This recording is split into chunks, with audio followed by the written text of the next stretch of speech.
So,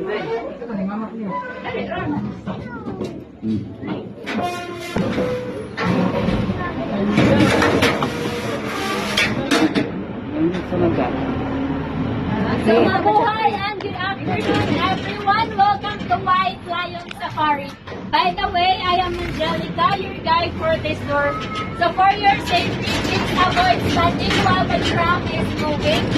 And when taking pictures and videos, don't use flash photography. Lastly, don't put your fingers outside the tram. So, we have 3 lions named Max, Jack, and Bogoy. They are all males. They are siblings and they are 9 years old. They eat 5 to 8 kilos of dressed chicken a day and they are nocturnal, which is why they love to rest, eat, and lay down during the day. Ay, kadako nila. So everyone, it's Max, Jack, and Bogoy. Ay, sa gahayan. Tulog. Gahayan.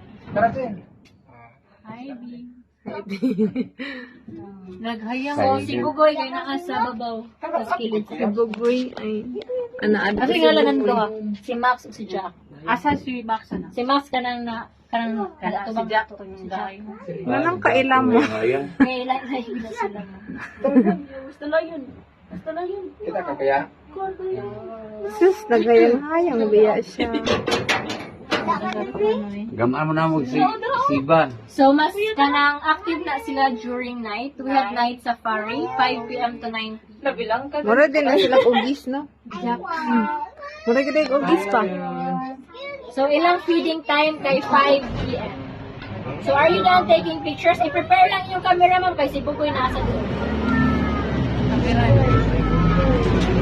Nasa Ay, Bugoy! Sugat, tinanawan na. And that's for our